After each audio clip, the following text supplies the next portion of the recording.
Então, boa noite a todos. Nós queremos agradecer a presença aqui das nossas professoras convidadas, professora Fernanda Mota, Fernanda Alencar e Tatiana Cassiano. Muito obrigado aí por se disporem a vir fazer uma contribuição conosco neste evento, deixarem um pouco aí seus afazeres de lado e se colocarem à disposição para este diálogo. É com muita satisfação que nós recebemos todos vocês.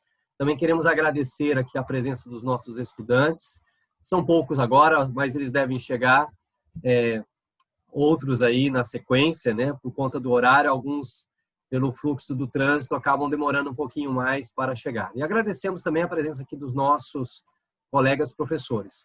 Este evento foi organizado pela professora Fernanda e pelo professor Kesley para o curso de letras aqui da instituição.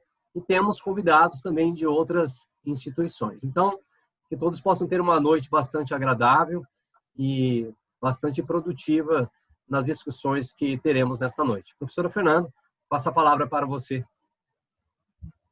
Boa noite a todas e a todos. Eu sou a professora Fernanda Franco Tiraboschi, sou docente de língua inglesa e de literatura de língua inglesa no curso de letras do Centro Universitário Alfredo Nasser.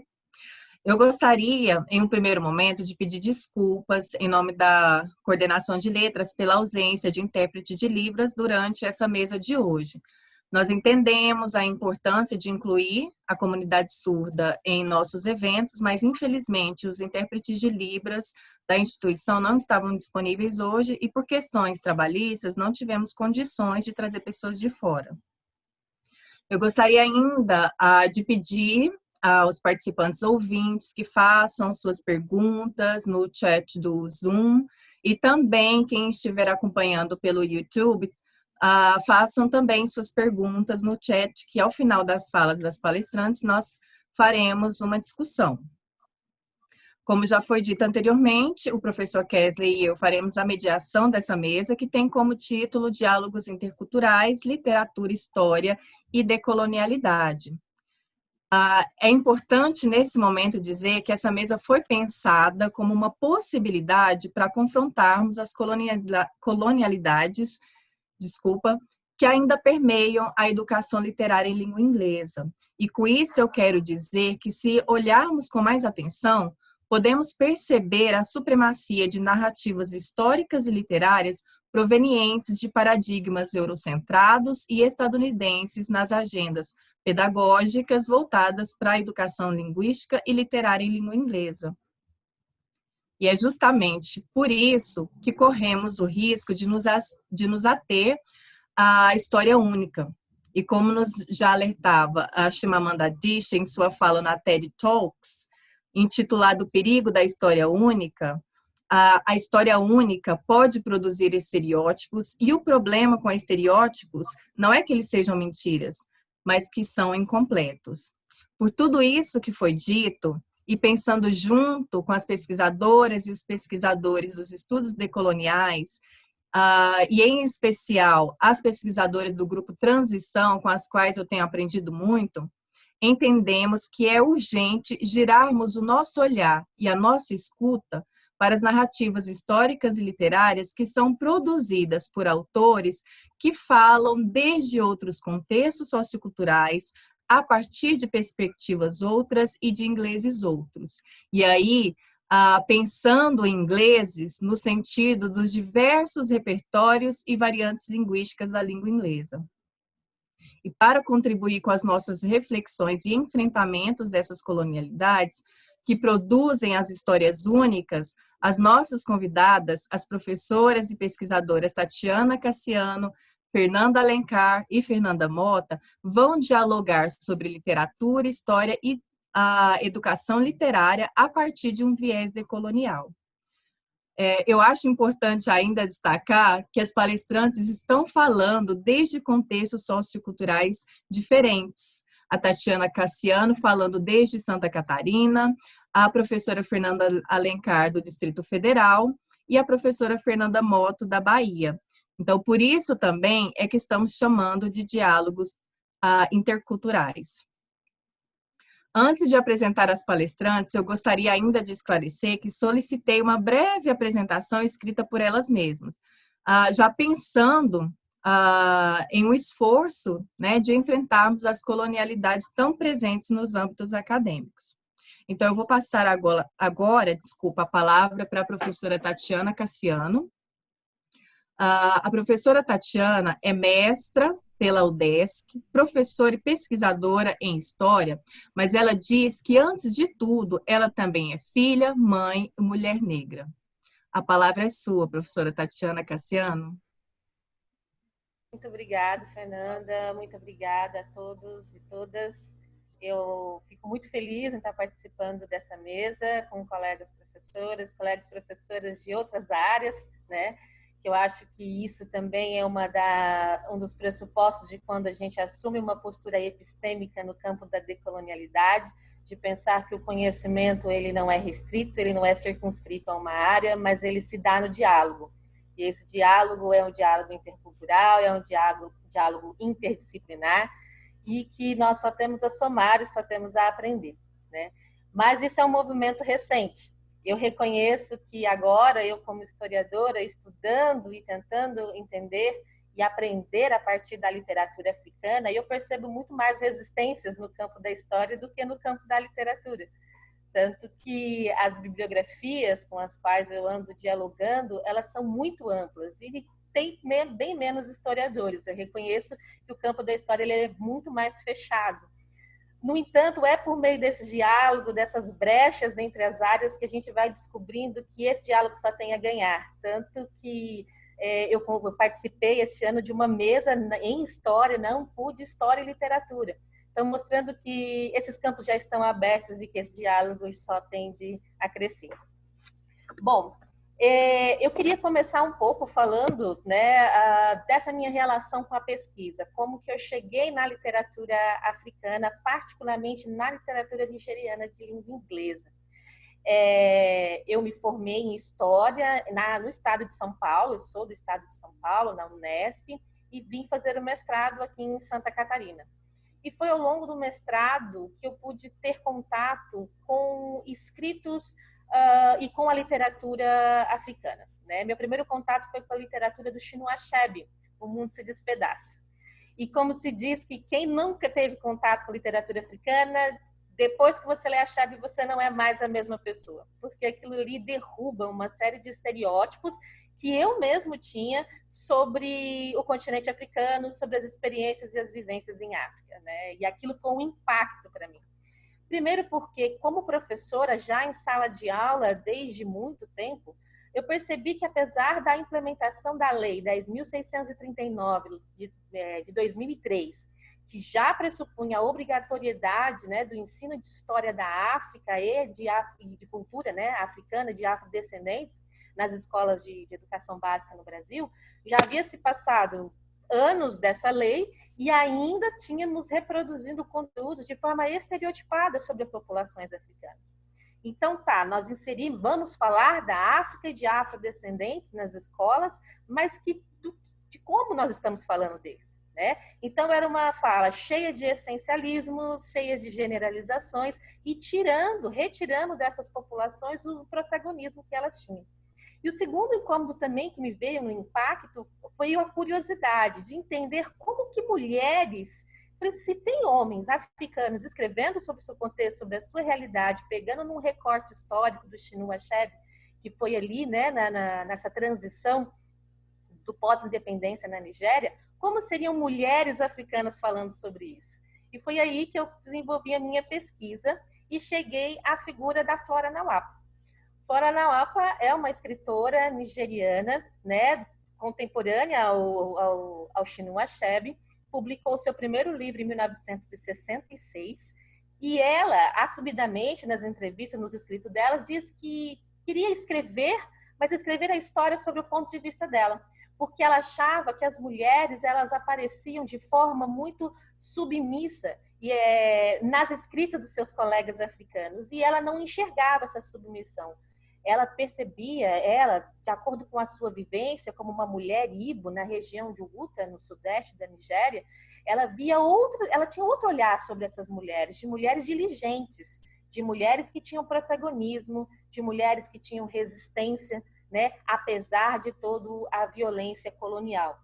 A Flora Nauapa, né, que nasceu em 1931, ela é praticamente desconhecida do público brasileiro, ela não teve as suas obras traduzidas para a língua portuguesa, apesar da sua importância, porque ela é considerada a mãe da literatura africana, né, ao lado do Chinua Achebe, tendo sido a primeira mulher, ela foi pioneira em vários setores, a primeira mulher a ser reconhecida internacionalmente, né, tendo o seu livro publicado pela editora Heinemann em Londres, e também por ser a primeira mulher a ser dona de uma própria editora no continente africano.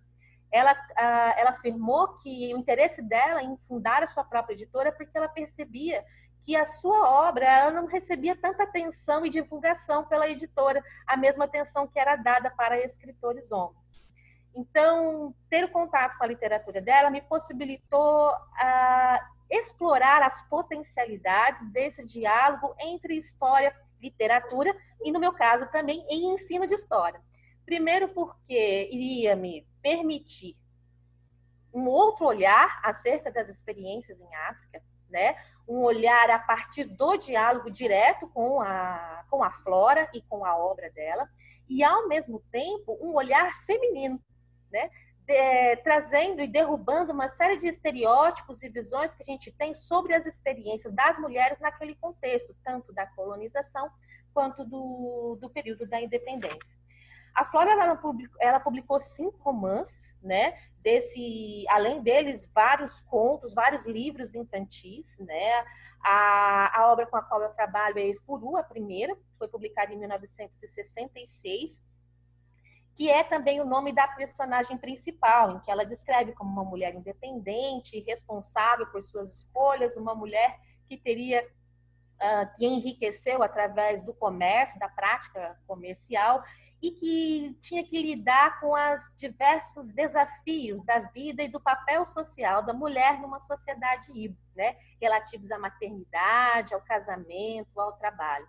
Os Ibos é um dos grandes grupos, né, que fazem parte do território onde hoje é a Nigéria, acho que é um dos 3 maiores, ao lado dos Yorubás e Hausás. Eles se concentram basicamente ali na região do sudeste da Nigéria.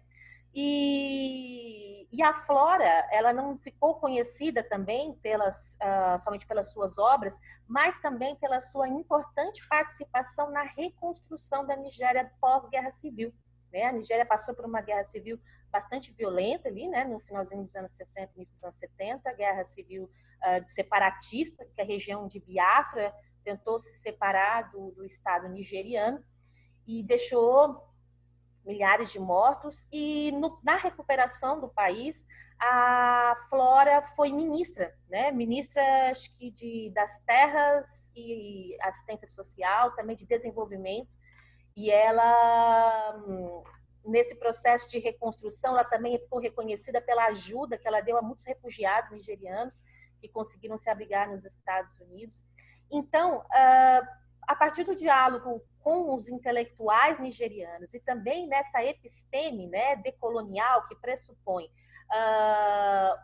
um novo locus do sujeito da pesquisa, ou seja, você não falar apenas sobre, mas olhar e falar com, a partir de, né, nesse diálogo direto entre a pesquisa e a literatura, poder reconstruir esses outros olhares, né? E a partir dessa reconstrução desses outros olhares, enxergar o protagonismo dessas mulheres, e que é evidenciado pela escrita de Flora, considerando, então, o locus da autora e também como ela conseguiu imprimir a sua visão de mundo, as suas ideias, o seu olhar sobre o contexto histórico da Nigéria através das histórias que ela construiu nas suas personagens e nas personalidades delas. Bom, eu defendo, então, que tanto a história de vida da Flora como a sua própria obra permite ser não apenas uma fonte de conhecimento histórico, mas um instrumento de produção de conhecimento.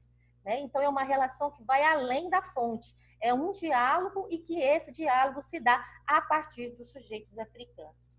Bom, nessa pesquisa também eu priorizei, eu elenquei aí, uma metodologia do campo da história, de elencar categorias para que a literatura não tivesse somente o objetivo da narrativa literária em si, mas que ela também fosse capaz de fazer compreender o que estava acontecendo na Nigéria a partir do olhar da Flora.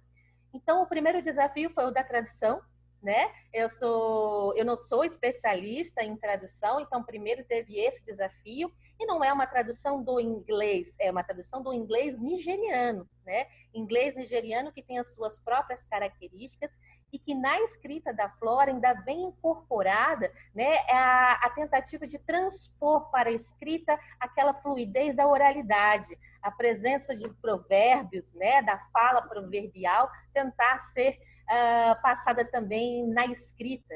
Então, é uma leitura que teve o desafio da tradução, né, do entendimento do contexto, e a partir dali, das histórias dessas personagens, elencar temas que, a partir dos quais, poderia se construir um conhecimento histórico sobre a Nigéria do contexto ali da década de 60. Os temas que eu selecionei foram principalmente o colonialismo, a cosmogonia, trabalho, relações sociais, educação e os laços de linhagem, né, para entender principalmente como Flora pensava o papel social da mulher na sociedade Igbo. Flora, ela se apoiava muito na questão dos costumes para defender a autonomia feminina, né? Vários biógrafos e pesquisadores de Flora, né, principalmente pesquisadores nigerianos e norte-americanos, tentaram encaixar a Flora em alguma categoria, né? Feminista, mulherista. Ela mesma se autodefinia como próxima do womanismo de Alice Walker, né? Mas, ao mesmo tempo, ela dizia-se que tinha dúvidas em relação a como ela ia se encaixar, né? Ela dizia que as reflexões que ela tinha de como a mulher era, de como a mulher deveria ser, vinha da sua experiência. Da experiência de ver ali as mulheres em Uguta, a sua mãe, que foi uma professora e que cresceu e acabou se constituindo enquanto uma grande comerciante, e é pelas histórias que as mulheres que iam, né, na loja da mãe dela, as histórias que essas mulheres contaram, que ela construía as suas personagens.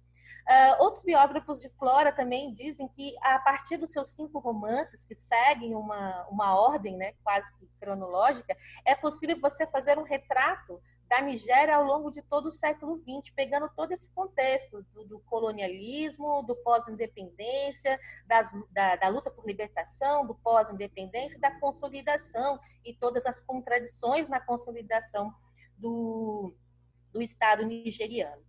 O meu próximo desafio foi como, então, transpor todo esse conhecimento, tudo isso que eu tinha aprendido com a literatura, com o desenvolvimento dessas categorias, como isso ia se transpor para o ensino de história, pensando que a minha motivação inicial foi a Lei 10.639, né? É aí que me veio a ideia de criar um e-book ilustrado, um material didático para ser usado em sala de aula, mas também para quem não é professor, para ler e conhecer a obra e também produzir conhecimento histórico sobre a Nigéria a partir da obra. Aí eu quero conseguir compartilhar com vocês o material para vocês entenderem mais ou menos do que eu estou falando. Só um minutinho.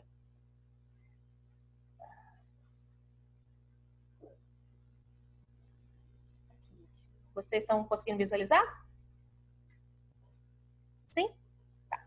Essa é a capa do material, né? O ilustrador faz parte do grupo de pesquisa. Eu sou membro do laboratório de pesquisas, o AIA, né? Laboratório de Pesquisas Pós-Colonial e Decolonial aqui da UDESC, né? E o ilustrador também leu a ilustração, então a ideia de que as imagens que tenha no livro, elas dialoguem com as narrativas, com as histórias, permitindo aí um processo de leitura amplo, que vai para além do textual, que inclua também o imagético. O título do material foi A História das Mulheres Igbo na Literatura de Flora Nawapa. Deixa eu ver se consigo passar aqui.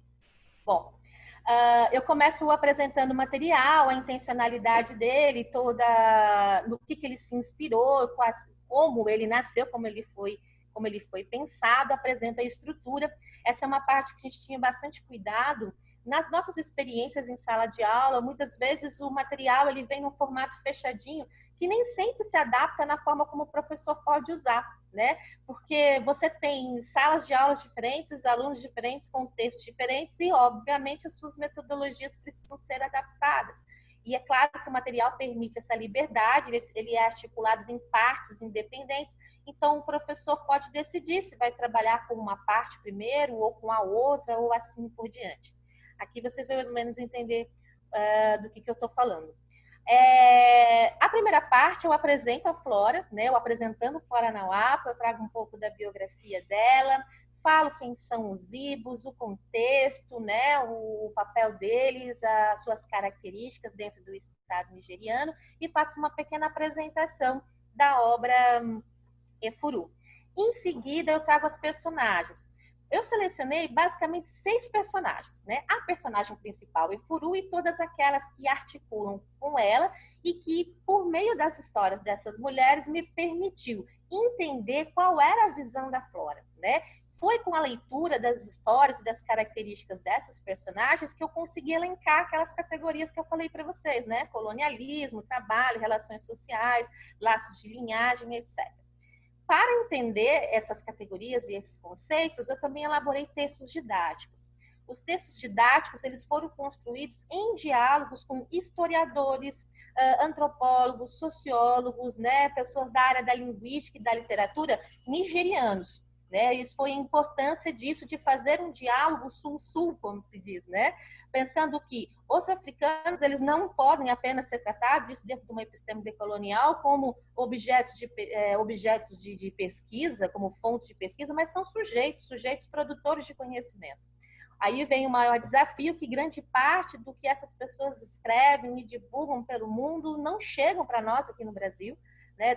Quase tudo isso que eu estou falando para vocês ainda está em língua inglesa, o que acaba sendo uma barreira para grande parte dos professores e muita parte dos pesquisadores, né? E o que evidencia aquilo que a própria Sueli Carneiro fala muito bem do epistemicídio, né?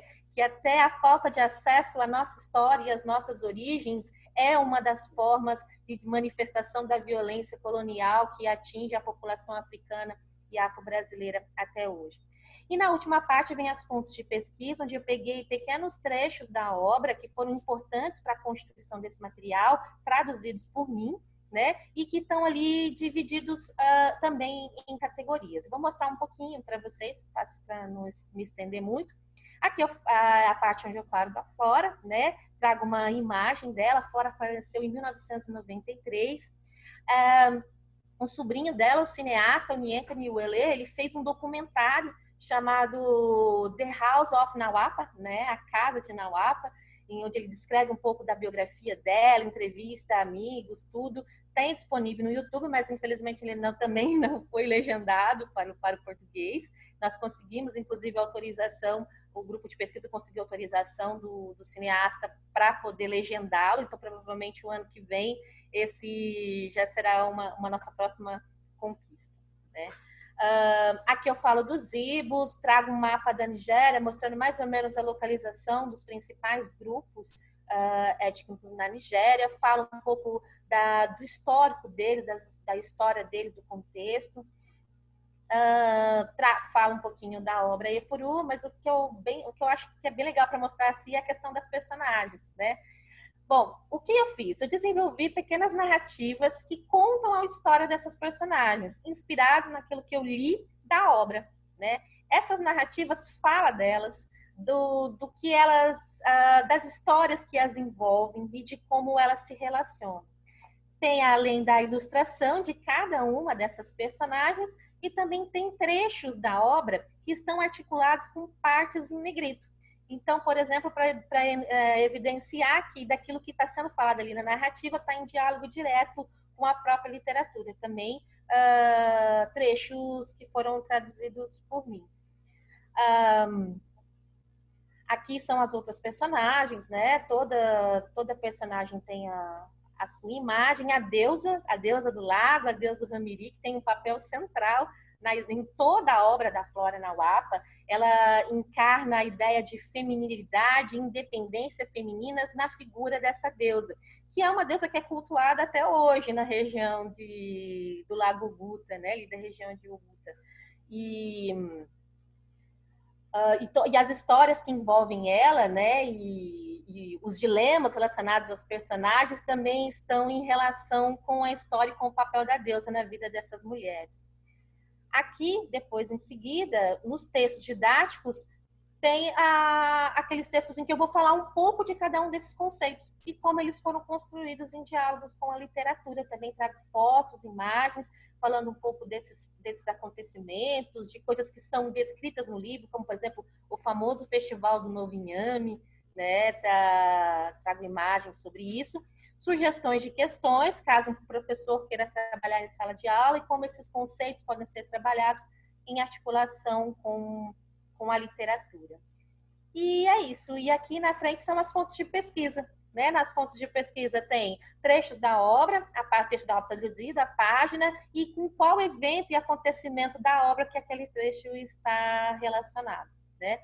Foi uma forma que eu encontrei de fazer com que a literatura ficasse acessível, né, para o público brasileiro, que pudesse ser usada em sala de aula, que representasse esse esforço no sentido de articular história, literatura e ensino de história, e que permitisse, né, que a gente colocasse em prática aqueles princípios que já estão previstos tanto na lei quanto nas diretrizes de 2004, que é um ensino da história da África, da história e cultura de africanos e afrodescendentes, mas uma história contada a partir de um ponto de vista que não os essencialize, que não os vitimize, que não os coloque como apenas sujeitos passivos dentro da sua própria história. São pessoas com as suas complexidades, isso é bem legal que Flora faz, ela não coloca ninguém na condição, nenhuma personagem na condição de vítima ou na condição de vilã, elas têm várias facetas, várias características, os seus dilemas da própria sociedade híbrida e os desafios que as mulheres passam, seja dentro da própria violência, né, que o colonialismo trouxe, das profundas transformações do papel social na mulher. Então, acho que é essa a minha contribuição e eu espero que vocês tenham gostado. Esse material está disponível gratuitamente, junto com a dissertação, no site do grupo de pesquisa do AIA. Depois eu coloco aí no link no chat para vocês. É isso, gente. Obrigada. Tatiana, que material lindo, fantástico. Sua fala foi maravilhosa também. Muito obrigada pelas contribuições, por trazer um pouquinho da Flora no APA para conhecermos. E eu passo agora a palavra para a Fernanda Alencar. A Fernanda é professora do curso de Línguas Estrangeiras Aplicadas ao Multilingualismo e à Sociedade da Informação na Universidade de Brasília. Ela é responsável por disciplinas de língua inglesa, nas quais sempre inclui conteúdo referente à sua pesquisa em literatura e culturas não hegemônicas. Estudou as literaturas de Angola, Nigéria e África do Sul, e tradução literária. Mais recentemente, tem se dedicado à investigação dos aspectos relacionados à tentativa de compreensão dessa nossa estranha existência, em narrativas de ficção especulativa, sempre se lembrando que tudo tem a ver com tudo. Professora Fernanda Alencar, a palavra é sua.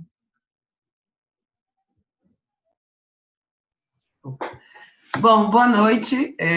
Boa noite, colegas da mesa, boa noite, estudantes e todo mundo que está nos assistindo agora. Em primeiro lugar, eu queria agradecer o convite tão carinhoso feito pela professora Fernanda.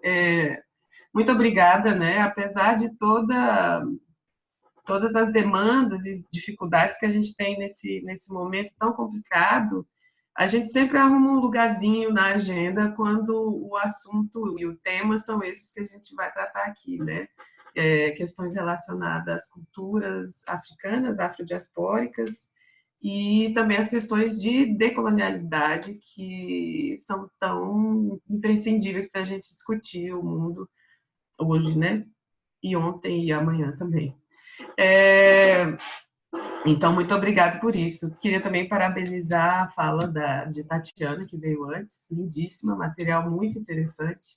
Queria também compartilhar que também foi pela leitura de Chinua Achebe que eu comecei minhas pesquisas em literatura e culturas africanas, né? Então a gente tem isso em comum. E eu fiquei pensando como teria sido maravilhoso ter me deparado com um livro desse tipo antes, né? Como esse que ela elaborou, né? A gente espera que talvez vire uma coleção, quem sabe até a gente não tenha muitos outros desse tipo, né? Então, parabéns, Tatiana, muito obrigada por ter trazido e dado esse presente para o público brasileiro, né? Muito obrigada.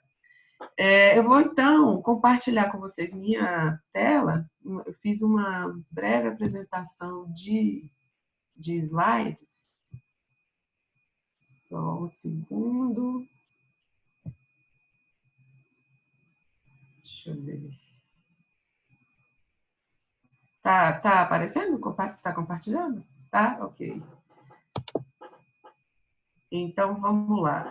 A minha fala, hoje, na verdade, como a Fernanda disse na minha apresentação, faz um tempo que eu tenho me dedicado a pesquisas dentro das literaturas e narrativas em geral que lidam com moldes, formas estéticas que entrem dentro de questões especulativas, né? Quer dizer, formatos especulativos ou formas especulativas de se contar passado, presente e futuro, né? E dentro dessa investigação eu me deparei e fiquei, claro, parada um tempo no afrofuturismo e nas questões que esse movimento estético, artístico, filosófico, epistemológico trazem, né? Então, antes de passar para as duas narrativas que eu vou apresentar hoje, eu vou falar um pouco sobre o termo afrofuturismo, né, que, como muitos de vocês sabem, foi cunhado em 1994 pelo professor pesquisador Mark Dery, num texto chamado Black to the Future, no qual ele escreve um ensaio a partir de 3 entrevistas, né, realizado com 2 escritores e uma pesquisadora de cultura afro-americana, né? A partir dessa conversa, na qual ele questiona os entrevistados sobre o motivo pelo qual havia, naquela época, segundo uma visão dele, poucos escritores negros de ficção científica nos Estados Unidos, né? É até um texto bastante contestado, as respostas que ele recebe dos entrevistados também são bastante duras e ácidas em alguns momentos e provocativas, né? Apesar de ele reconhecer, apesar de já ser reconhecido e estudado que havia muitas tendências de narrativas que contavam histórias a partir de uma perspectiva imagética de ficção científica, de fantasia, escritos por escritores negros e construindo mundos a partir dessa perspectiva desde do começo do século XX, o agrupamento dessas narrativas sob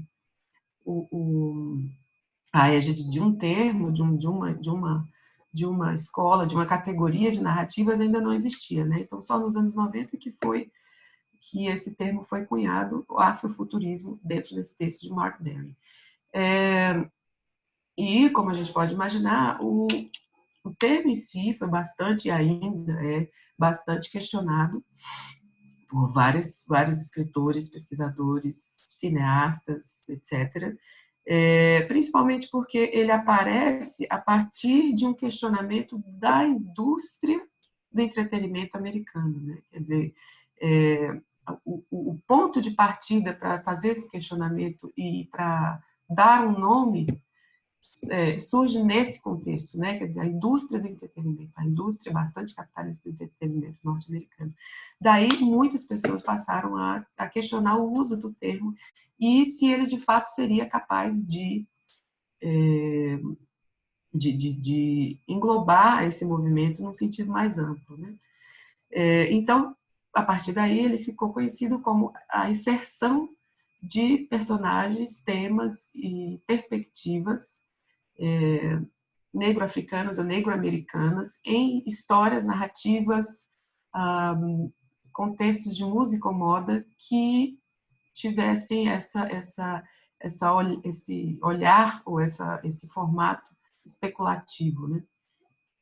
Muita gente não se sentiu contemplada por esse termo, como a escritora Nnedi Okorafor, que é nigeriana-americana, e ela disse já em várias entrevistas e postagens na internet que ela sempre sentiu que o termo afrofuturismo não era suficiente para englobar o que ela estava fazendo, né? Que seria muito mais um African Futurism, como ela diz aqui, ou ainda um African Judaism. E aí ela separa em duas categorias a escrita dela, né? Seria African Futurism, o texto especulativo, que usaria do imagético da ficção científica, enquanto que o African Judaism, segundo ela, seria o texto também especulativo, mas e com uma perspectiva africana, mas que utilizasse do imagético fantasioso, do tipo de escrita do fantástico, né? Ela exemplifica o que ela está dizendo quando ela diz assim: imaginem que Wakanda, a cidade ficcional de Pantera Negra, abre um posto avançado nos Estados Unidos. Então, aí a gente está falando de afrofuturismo. Agora, imagine que o Wakanda abre um posto avançado ou embaixada num país vizinho no continente africano. Aí estamos falando de African Futurism. Então, para ela existe, além da questão do modo como o termo foi cunhado, lá em 1994, ainda existe a questão de afrofuturismo ser carregar consigo uma característica muito mais diaspórica e norte-americana. E ela considera que o que ela e outros escritores fazem é muito mais centrado no continente africano, no resgate de culturas dos países dali, né? das etnias, culturas e nações do continente mesmo. Como o que ela faz, por exemplo, dentro do livro Quem Teme a Morte, né? Traduzido no Brasil, e também no premiado Binti. E, além dessas nomenclaturas, e existem várias outras também, né, porque a discussão ganhou força e ela é feita até hoje sobre qual seria o termo ideal para cunhar esse movimento, ou para englobar o máximo possível escritores e artistas que trabalham dentro dessa área. Tem também Black Speculative Fiction, sem o prefixo afro ou African, e também tentando ser o mais abrangente possível, inclusive na utilização de speculative fiction ao invés de futurism, né? Porque aí englobaria outros subgêneros da especulação, né? Como o terror, a ficção científica, o fantástico, a distopia, etc. Tudo isso para dizer que existe uma discussão grande sobre o termo e o que seria de fato o afrofuturismo, justamente porque tem ganhado muita força, né? Já era um movimento muito forte, com contribuições extremamente significativas desde os anos 60, com a música e a obra fílmica e poética de Sun Ra. E depois dos anos 90 e hoje, a gente percebe, inclusive, com o boom dos filmes, né, dentro dessa perspectiva, né? Daí também a necessidade de discutir a questão, né? O que de fato é o afrofuturismo, o que ele traz de inovador ou não, e o que ele traz enquanto perspectiva de decolonialidade e de renovação de um olhar sobre as questões de sociedades que funcionam com esquema racializado, né? Como a sociedade norte-americana, como a sociedade brasileira e tantas outras. Por isso, eu trouxe também a questão do rótulo e do que a gente tira da discussão sobre o que significa colocar determinadas obras dentro de um ou outro rótulo, né? A escritora Octavia Butler, que é conhecida hoje como o grande nome da ficção científica negro-americana, já dizia e fazia questão de declarar que ela não se via, não categorizava a si mesma como uma escritora de ficção científica, né? As suas obras todas carregam muito dessa especulação de futuro e utilizam de elementos imagéticos típicos da ficção científica, como a Kindred, por exemplo, quando a gente tem a viagem no tempo, né? mas ela própria não gostava e não gostaria de ser rotulada como escritora de ficção científica. Ela não queria que isso funcionasse como uma limitação para ela, né? O que é bastante compreensível. Ela queria ser uma escritora de histórias, né? Mais recentemente, e num contexto bastante diferente, a gente tem a cineasta Wanuri Kahiu, que é keniana, que lançou, que é a diretora e roteirista desse filme aqui, Pomsey, foi lançado em 2009 e premiado em Sundance em 2010.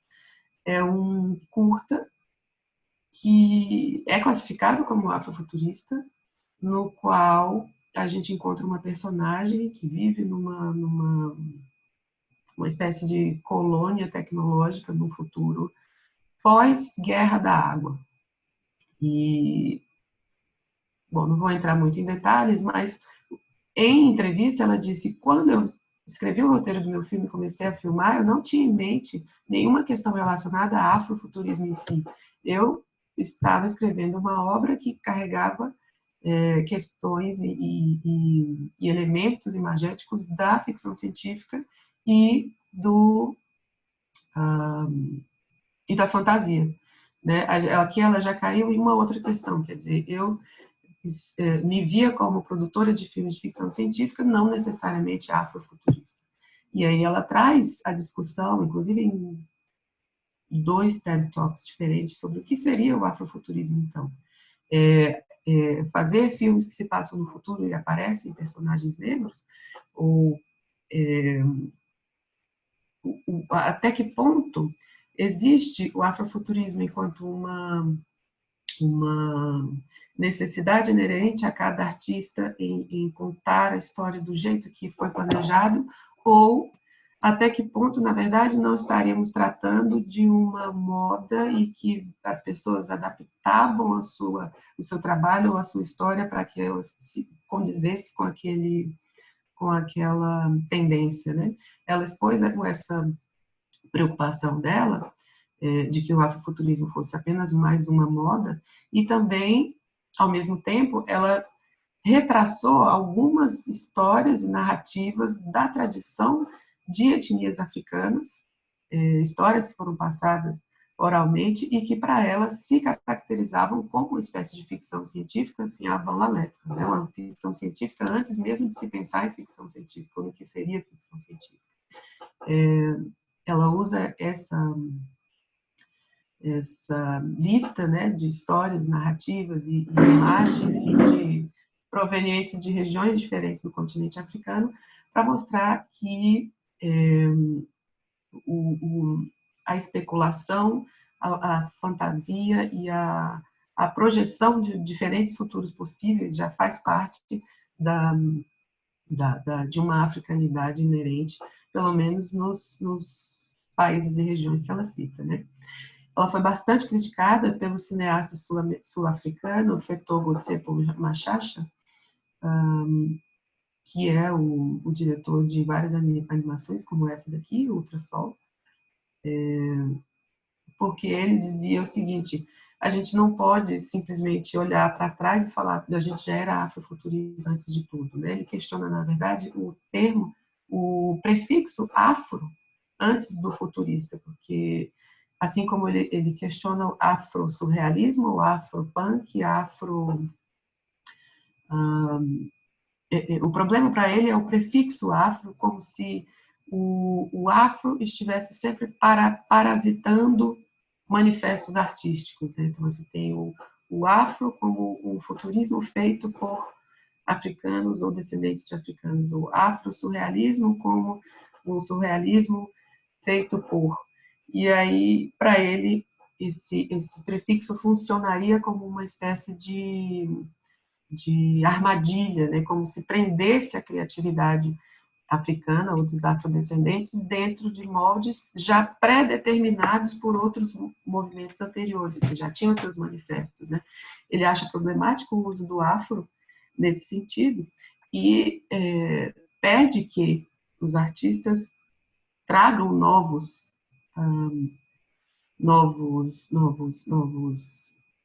títulos, rótulos ou categorias ou tendências, né? E também vocês podem imaginar que ele foi bastante criticado depois por isso também, né? Pessoas que dizem, artistas que dizem, por exemplo, que a gente precisa de rótulos, pelo menos num primeiro momento de certas tendências artísticas, para que uma bandeira possa ser levantada para sinalizar uma determinada questão, né? Se depois esse rótulo vai ficar para trás, se ele vai ficar obsoleto, se vai ser substituído por outro, ou se o artista vai deixar de ser aquilo para ser outra coisa, faz parte do movimento da arte, né? Faz parte do ir e vir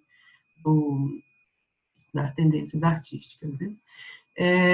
O que é importante entender sobre afrofuturismo e as questões que aparecem aí é que o afrofuturismo, ou podemos dar outros nomes a essa tendência artística, estética e filosófica, mas ele funciona como uma estrutura artística e epistemológica para que se entenda e se revele a raça enquanto uma tecnologia de controle. E, nesse sentido, a gente pode pegar narrativas no começo do século XX, como, por exemplo, Invisible Man, nos Estados Unidos, e outras narrativas muito mais recentes, e perceber que existe um movimento de utilização do imagético de ficção científica, ou disso que a gente chama de ficção científica, ou de fantasia, ou de mesmo realismo fantástico, que busca, por meio, muitas vezes, de um exagero naquele elemento literário, naquele elemento narrativo, para dar a ver, para revelar como, em nossas sociedades, a raça funciona como uma tecnologia de controle de corpos e de utilização e dominação de corpos, né? E, pensando sobre isso, hoje em dia, a gente tem muitas narrativas que conseguem fazer isso, quer dizer, revelar a raça enquanto tecnologia de controle de maneira bastante eficiente, né? Eu trago, então, para discussão, um conto da escritora Nella Hopkinson, que é caribenha, nascida em Trinidad e Tobago, morou na Jamaica, na Guiana, passou a maior parte da vida no Canadá, hoje mora nos Estados Unidos, né? E ela leva para dentro da ficção que ela escreve o folclore e os conhecimentos tradicionais do Caribe, que foi onde ela passou a infância e a adolescência. Em 2001, ela publica essa coletânea de contos chamada Skin Folk, quer dizer, o povo da pele, né, o grupo da pele, pessoas da pele, né, ainda não está traduzido em português. Em 2001, e depois de já ter publicado 2 romances, ela publica essa coletânea de contos, e dentro ela traz A Habit of Waste, que foi o primeiro conto que ela publicou, na verdade, né? A gente traduz aqui como um hábito do desperdício. E esse conto é bastante interessante porque ela estabelece, desde o começo, desde as primeiras linhas, ela mostra para a gente que tudo bem, a realidade é quase parecida com a nossa, mas tem um detalhe que faz toda a diferença e que imediatamente nos transporta para uma realidade, talvez num futuro possível, no qual é possível que os indivíduos simplesmente troquem de corpo, né? E logo na segunda linha do conto, a gente se depara com essa declaração aqui. A personagem principal, que é também narradora, diz: ela estava usando o corpo que eu costumava ter. Aí, né, logo de cara a gente, nossa, peraí, ok, né, estamos em outra realidade que não a nossa, porque a gente pode pegar o corpo e se desfazer dele e trocar por outro, né. E à medida que ela vai observando aquele corpo e compartilhando com o leitor as impressões e opiniões que ela tem sobre aquele corpo, a gente vai percebendo que ela trocou o corpo negro que ela tinha por um corpo branco, que seria mais, que passa mais como do local, né? A gente percebe que ela ao longo da narrativa, que ela é filha de imigrantes de Trinidad e Tobago, e ela e a família moram no Canadá. Ou seja, ela, enquanto negra, filha de negros, descendente de caribenhos, fez a escolha de trocar o corpo negro por um corpo branco, né? Inclusive, ela vai fazendo a comparação entre o corpo que ela tinha e o corpo que ela tem agora. Ela explica que ela juntou muito dinheiro para fazer esse download, depois upload, né, do corpo que ela escolheu. E ela vai comparando e observando o corpo daquela mulher, que era dela, e ela diz, eu odeio o que ela fez com o cabelo, deixou natural. Né? Daí a gente já entende uma questão muito típica com relação à aceitação do corpo e dos traços que esse corpo carrega, essas marcas de uma herança identitária que, à medida que ela vai descrevendo aquele corpo que era dela com uma certa gastura, a gente percebe que ela não gostava nem um pouco dele. E aí, já o corpo que ela agora tem, ela fala, o corpo masculino, né, um pouco o corpo um tanto quanto infantil, né, boyish aqui nesse sentido de que é um corpo de mulher, mas com talvez mais músculos, né, mais, né, com menos curvas, né.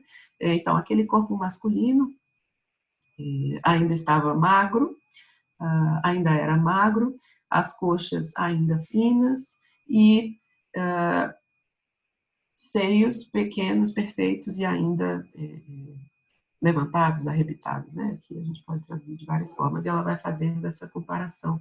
Uma das coisas que ela repara, inclusive, é que a moça usa roupas mais provocantes, ela usa uma camiseta colada, ela usa um short curto, o que deixa a nossa narradora bastante enojada e se perguntando por que aquela mulher faz aquilo. Né? Ela fala, por que ela está mostrando as coisas que eu sempre escondi?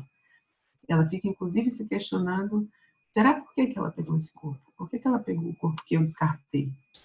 Ela cogita, inclusive, a possibilidade dela ter sofrido, da moça ter sofrido um acidente e não ter tido outra opção. Para vocês verem o nível de não aceitação que ela tinha com ela própria, né? E aí ela, inclusive, mas quando ela chega em casa, ela percebe que, na verdade, ela poderia ter sido outra pessoa dentro daquele corpo, como aquela mulher estava sendo, né? Aquela mulher, ela vai reparando isso, aos poucos, o nojo vai sendo substituído pela admiração, e ela vai percebendo que ela também poderia ter sido outra pessoa dentro daquele corpo, também poderia ter sido feliz, ou ela própria dentro daquele corpo, né? Ela, inclusive, se pergunta, se olhando no espelho quando ela chega em casa,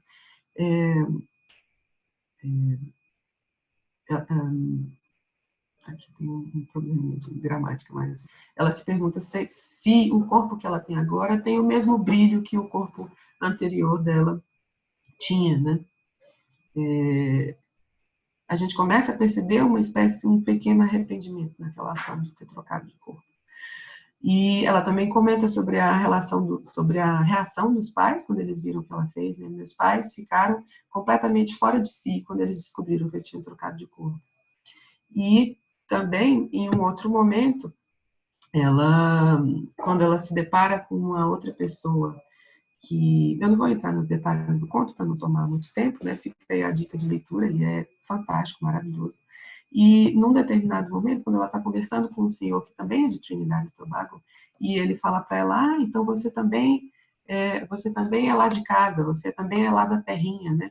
Ela responde, não, I'm not from back home, não sou de lá. Ela faz questão de dizer que os pais é que são, né? A gente percebe aí uma vergonha da sua própria identidade, da sua herança, tanto cultural quanto a sua herança física, biológica, né?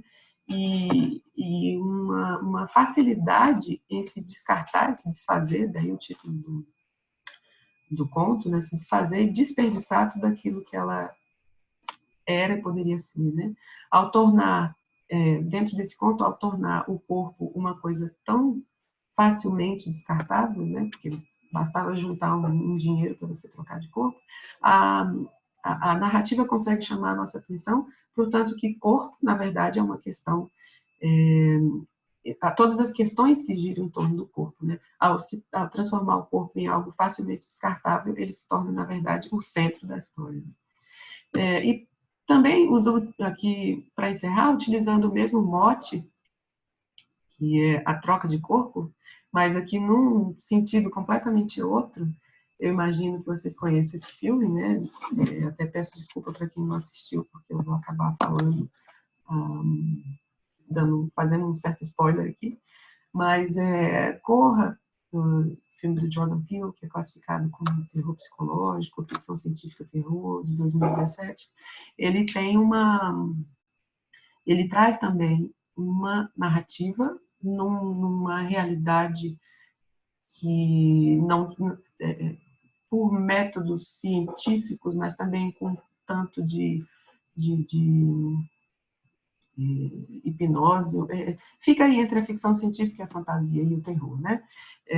A gente tem agora um rapaz negro que namora uma moça branca, no final de semana para conhecer a família da moça, rodeado por pessoas brancas. Ele percebe que ele, na verdade, é o principal convidado daquela reunião, né? Porque o corpo dele vai ser leiloado para que outra pessoa, já idosa e branca, possa ocupar aquele corpo. A gente percebe aqui, o filme ele se constrói como uma alegoria bastante pungente sobre o que é a escravidão, né? O que é pegar um corpo, esvaziar aquele corpo de subjetividade, de agência, de humanidade e preencher com outra coisa, né? A escravidão de um corpo que, aos olhos daqueles outros que se sentem superior com relação a ele, transformam em uma espécie de vaso vazio, pronto para ser preenchido, nesse caso, com um outro espírito, uma outra mente, uma outra vida, né, que aquelas pessoas julgam mais importante, ou aí a gente percebe a alegoria com a escravidão, né, preencher aquele corpo com uma espécie de função que vai ter dentro de um maquinário, como mais uma peça, mais uma ferramenta, né, como os corpos escravizados. Então, essas narrativas se encaixam bastante dentro do que o afrofuturismo propõe, que é revelar o quanto a raça funciona enquanto tecnologia de controle. Essas duas que têm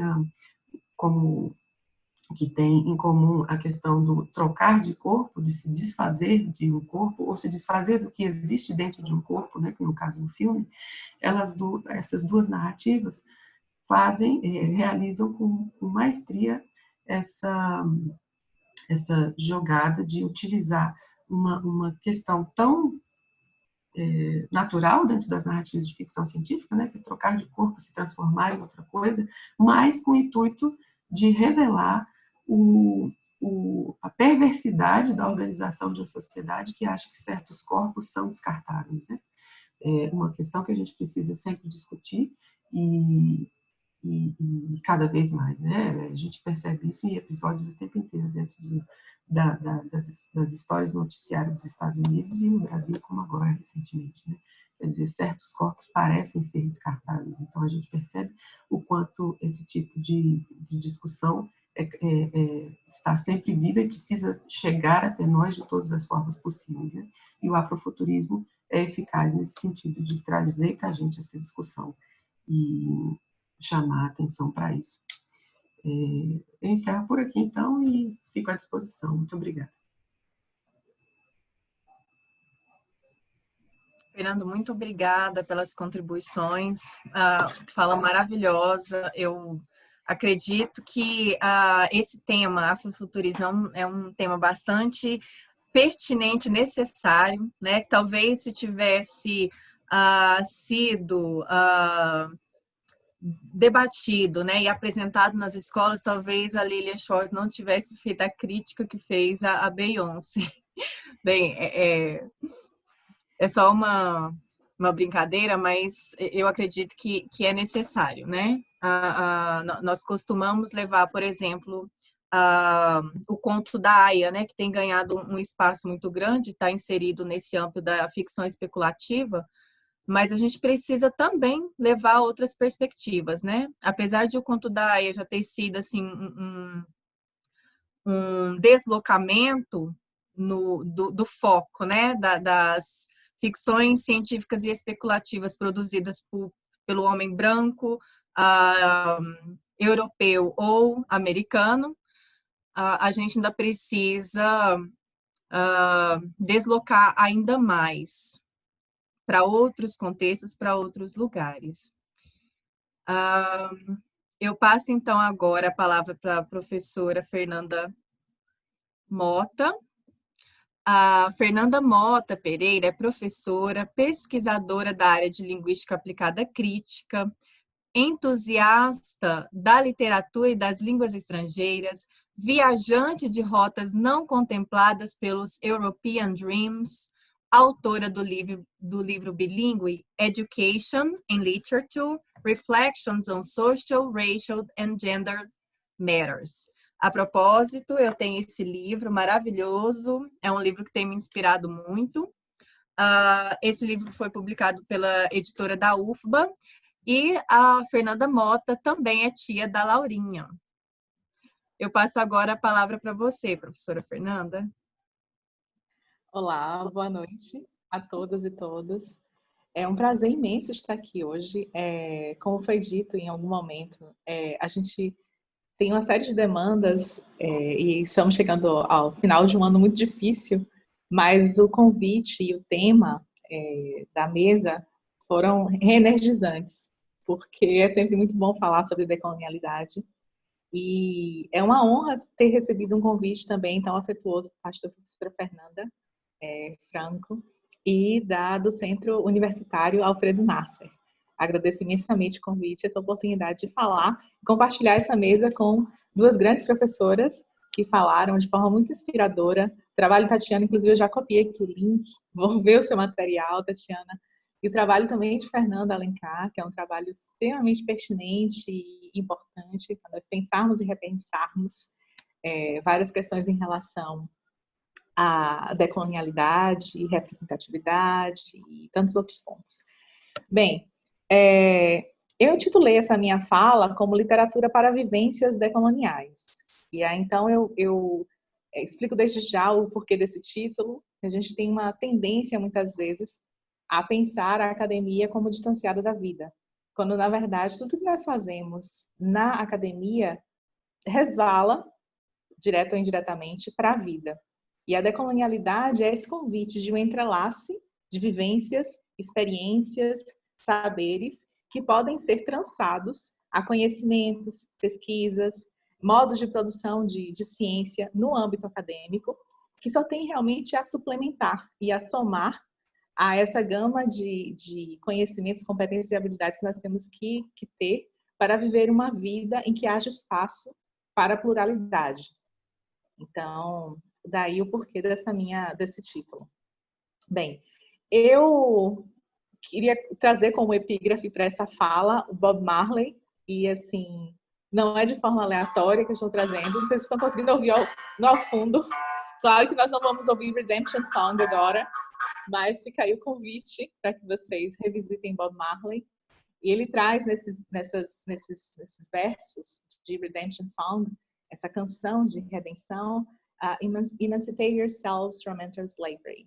None but ourselves can free our minds. Então, se emancipem da escravização mental. Ninguém mais nós mesmos podemos libertar nossas mentes. Então, a decolonialidade também é esse movimento de decolonização de todas as formas de vida, as formas de existência, as escolhas, as preferências, os academic dreams, né, os sonhos acadêmicos que muitas vezes estão alicerçados em uma visão eurocêntrica e também, obviamente, eu diria que não só eurocêntrica, mas de um norte global. Então, esse também é um convite para que a gente não pense, por exemplo, em deixar essas epistemologias do norte lado, mas que a gente possa justapor a elas as epistemologias do sul. E as epistemologias, então, que emergem de grupos e de movimentos que são muitas vezes colocados fora do retrato por não serem vistos como legitimados.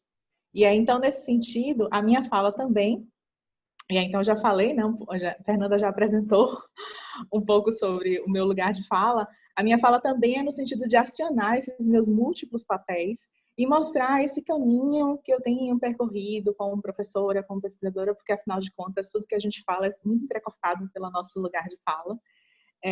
E aí, então, pontuar que, ao longo de todo esse percurso, desses papéis que eu desempenho, de professora, estudiosa, pesquisadora, amante da leitura e do estudo de línguas também, está uma tentativa de traduzir na minha vida uma praxis e um modo de pensar decolonial. Então, as línguas, por exemplo, que eu estudo hoje em dia não se restringem às línguas europeias. Eu estudo árabe, estudo japonês, estudo guarani, que é uma língua indígena, e aí fica um convite já, assim, apaixonado para que vocês tenham curiosidade, tenham desejo, tenham interesse de aprender línguas indígenas. Sou uma viajante que foge das rotas, digamos que figuram dos European Dreams, né, dos sonhos europeus, estadunidenses. Inclusive, nunca estive nos Estados Unidos, nunca estive na Inglaterra. Né? Eu visitei Singapura, África do Sul, visitei Trinidad e Tobago, inclusive fiquei feliz com a referência a Trinidad e Tobago, Barbados. Então, assim, eu tentei fugir um pouco, Nova Zelândia, tentei fugir dessa rota, que geralmente é a rota que compõe um checklist dos países que você tem que visitar quando você ensina inglês. E aí, então, eu sempre tento frustrar essas expectativas em relação aos países do Inner Circle, para utilizar uma expressão de Kasher, né?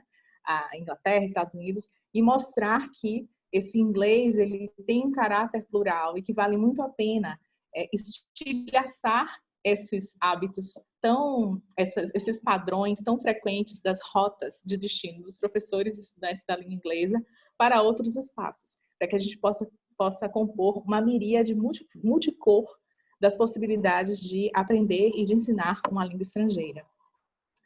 Bem, e aí também eu falei que era tia de Laurinha, né? Esse é um ponto realmente muito importante. Então, a minha proposta é que a gente possa sulear, ao invés de nortear, mas sulear a nossa perspectiva, de modo a reverter, trazer um processo de reversão, de subversão da ótica que normalmente nos leva a pensar que a direção correta, a direção a ser seguida é sempre a do norte. A ponto de nós termos em nossa linguagem o uso da palavra nortear. Quando a gente fala assim, vamos orientar, guiar, a gente usa a palavra nortear. Então, o meu convite é que a gente possa sulear, a gente possa reverter. E faço isso à guisa da representação dessa imagem tão emblemática de Joaquim Torres Garcia, que então mostra esse mapa revertido. E aí a gente pode fazer um exercício. E se a gente aprender essa história a partir, por exemplo, de um material como o material produzido por Tatiana Cassiano?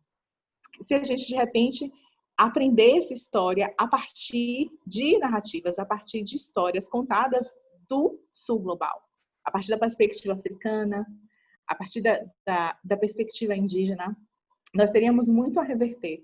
E talvez muito a reverter em termos de preconceitos e de histórias preconcebidas, ou como a professora Fernanda Franco falou no começo, histórias únicas que nós temos e que servem à manutenção de uma visão hegemônica e homogeneizante em relação aos sujeitos, em relação ao que nós concebemos como identidade, em relação às culturas. Então, a minha proposta é que a gente possa privilegiar, no nosso processo de decolonialidade, as forças, as produções, as representações que advêm desse sul global. Bem, e aí, então, para trazer um exemplo de como a gente pode pensar a partir desse sul global, e, é claro, decolonizar também o modo de pensar o que é aprender e o que é ensinar uma língua inglesa, e aí vem um ponto que é interessante mencionar, né? Essa é uma mesa em que a gente está privilegiando discursos sobre literaturas. Eu tenho uma vivência, uma imersão forte na literatura, no mestrado e doutorado, mas eu sou da área da linguística aplicada e professora de língua inglesa. Então, mas como professora de língua inglesa, eu sou muito da literatura. Como alguém da literatura, sempre fui muito professora da língua.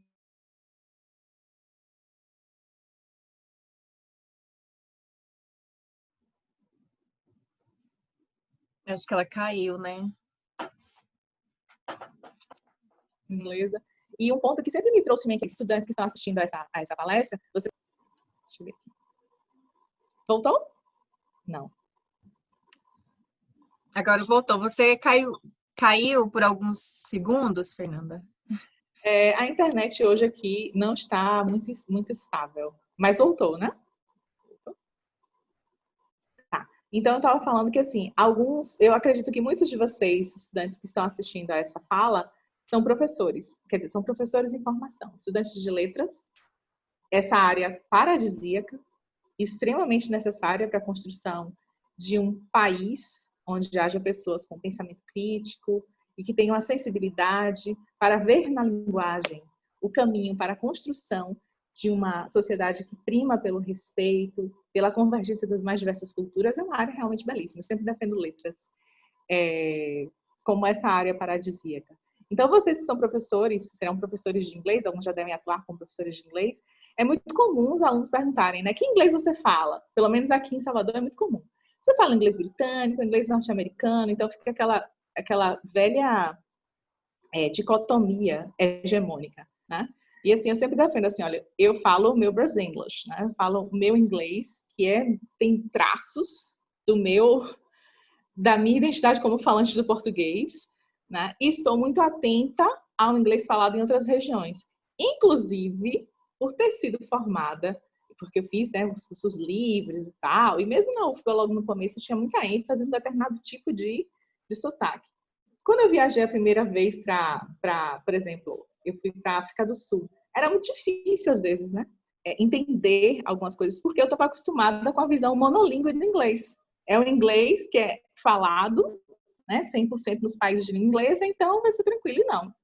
Num país multilingüe como a África do Sul, você ouve o inglês misturado com várias outras línguas, você tem que ter uma competência multicultural, não só inter, mas multicultural, para poder dar conta dessa diversidade. E essa diversidade, aí eu conclamo vocês a pensar nessa diversidade como algo a ser trabalhado em sala de aula. Trazer outras variedades do inglês, trazer esse pluralismo do inglês. E, obviamente, mostrar as interseções entre a língua inglesa e o uso de outras línguas, porque em muitos países o inglês é falado de uma forma translingual, é o uso do inglês com palavras do espanhol, com palavras de outros idiomas. Isso é fundamental. E aí, então, eu trago a Kamala Das, que é uma autora indiana, eu recomendo, inclusive, a leitura, nesse poema em que, então, ela diz, eu vou ler em inglês, mas depois eu vou mostrar a tradução, tá? É porque, como tem pessoas aqui do inglês, então eu pensei assim, vou trazer um poema e vou recitar em inglês. Don't write in English, they said. English is not your mother tongue. The language I speak becomes mine. Its distortions, its queerness, all mine. Mine alone. It is half English, half Indian.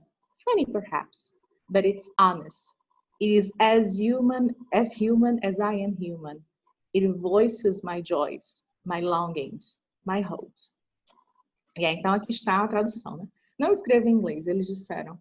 Inglês não é sua língua materna. A língua que falo torna-se minha. Suas distorções, sua estranheza, toda minha, só minha. É meu inglês. É meio inglês, meio indiano, talvez engraçado, mas é honesto. É tão humano quanto eu sou humana. Expressa minhas alegrias, meus anseios, minhas esperanças. Então, aí está um convite para que a gente possa ter acesso a esses outros ingleses que fogem a esse eixo hegemônico, para então ter uma resposta a situações em que elas são mais comuns do que a gente imagina, em que se traz uma demanda para o falante de língua inglesa, para que ele fale um inglês que possa espelhar esse inglês que é tido como o inglês da rainha, né? O inglês estadunidense. E aí, então, realmente um convite para que a gente possa pensar fora desse eixo hegemônico. E, é claro, trazer em nossas aulas e para os nossos estudos de língua inglesa autores que estejam fora desse círculo hegemônico, para que a gente possa, então, também ampliar nossos horizontes em relação às problemáticas linguísticas, às problemáticas culturais, as questões étnico-raciais, as questões de gênero, num colorido que estampa essa diversidade do mundo da língua inglesa e do mundo das mais diversas línguas, porque é sempre muito bom ter acesso a esses mundos através da literatura e do estudo de idiomas. Bem, nessa tentativa de mostrar, eu sempre falo que assim, esse livro Education and Literature, agradeço inclusive a Fernanda por ter adquirido por ter mencionado. Fernanda, você é um amor. Mas esse livro ele foi um exercício. Primeiro, assim, ele nasce do nascimento de Laurinha, né? A minha sobrinha. Falou assim, eu preciso escrever algo sobre questões étnico-raciais, questões de gênero, questões sociais. Porque quando um bebê nasce, acho que sempre vem questões que começam a moldar a criança, né? Estabelecendo o gênero da criança. Isso me trouxe um certo desconforto como leitora de Simone de Beauvoir, como leitora de Judith Butler, como leitora de Alice Walker. E eu pensei, eu preciso escrever algo que responda a isso. E aí, então, nasceu esse projeto, que é um projeto que faz um percurso por diversos países onde a língua inglesa é falada, né? Tem, inclusive, que é um romance que é das Ilhas Salomão. E, assim, isso veio um desejo de visitar as Ilhas Salomão, inclusive. Há um livro, né, um romance queniano, um romance da Índia, e a minha ideia era mostrar os variados sentidos da educação nesses textos literários. E também trazer procedimentos, trazer estratégias de ensino de inglês através desses livros, numa tentativa de mostrar, eu sou uma pessoa da linguística aplicada, mas também sou da literatura, e é possível perfeitamente conciliar esses dois campos. Então, vocês que estão em letras e muitas vezes quando alguém me pergunta assim, você é de língua ou de literatura? Vocês podem pertencer aos dois campos. E é um casamento belíssimo e extremamente necessário para polinizar as nossas aulas de língua com o requinte do mergulho em imaginários que a literatura promove. E, ao mesmo tempo, trazer para as nossas aulas de literatura as problemáticas da língua, linguísticas, as políticas em torno da língua, que são tão necessárias também. Então, não tragam esse divórcio. Mantenham-se firmes nessa proposta de casamento. Mas, então, pensar sobre as questões étnico-raciais, sociais e de gênero que me motivaram a escrever esse livro está muito relacionado a uma bandeira decolonial, que faz parte de uma proposta de decolonialidade, da luta pela emancipação social e contra exclusões sociais. E aí, nisso eu me arvoro em Boaventura de Souza Santos, quando ele fala que a luta pela emancipação social é sempre uma luta contra exclusões sociais geradas pela forma atual de regulação social com o objetivo de substituí-la por uma forma de regulação social nova e menos excludente. Então, a ideia de pensar o ensino de língua inglesa tendo em tela as questões étnico-raciais, sociais e de gênero, trazendo a literatura, é uma forma de abraçar a luta pela emancipação social e contra as exclusões sociais. Porque, afinal, a gente fala tanto sobre a necessidade de uma sociedade mais tolerante, uma sociedade que respeite as diferenças, mas em que lugar, em que espaço nós vamos aprender isso? Em que contexto nós vamos aprender a respeitar quem é diferente? A respeitar e colocar em prática o pluralismo. E aí, quando eu falo em pluralismo, eu falo na esteira de Bell Hooks, né, uma escritora afro-estadunidense. Ela defende o pluralismo ao invés da diversidade, porque a diversidade ela pressupõe o reconhecimento de que as diferenças existem. Enquanto que o pluralismo é uma resposta à diversidade. É uma resposta à diversidade no sentido de mostrar que eu, sendo diferente de você, convivo com você, aprendo com você e cresço como pessoa ao conviver com essas diferenças. Então, de que modo a gente pode ensinar isso? Ora, nós temos que pensar no ensino de língua estrangeira como esse campo em que nós não vamos nos limitar apenas ao ensino da língua, mas nós vamos abordar questões temáticas que possam dilatar a percepção, a perspectiva, a empatia, a sensibilidade para esses pontos fulcrais para o desenvolvimento de uma sociedade que seja, de fato, emancipada socialmente e que seja contrária às poéticas e aos mecanismos funestos de exclusão. Bem, então isso casa perfeitamente com o conceito de pedagogia decolonial de Luiz Fernandes Oliveira. Eu gosto muito desse autor, inclusive eu sempre faço uma propaganda do livro dele. O Educação e Militância Decolonial, recomendo. Nesse livro ele faz todo um percurso em diversos autores que falam sobre decolonialidade, exemplo de Catherine Walsh, Walter Mignolo e tantos outros. E então ele traz uma definição, lá já no finalzinho, sobre a pedagogia decolonial, que é o terceiro capítulo, né, do livro Taylor, em que ele diz que uma perspectiva de educação decolonial requer pensar a partir dos sujeitos subalternizados pela colonialidade, como índios, eu rasuraria colocar indígenas, negros, mulheres, homossexuais e outros marcadores das diferenças contrapostas às lógicas educativas hegemônicas, brancas e eurocentradas. E aí vocês podem perguntar assim, mas Fernanda, se eu for dar conta na minha aula de língua de todas essas questões, em que momento eu vou ensinar língua? Você vai ensinar língua através do estudo dessas questões.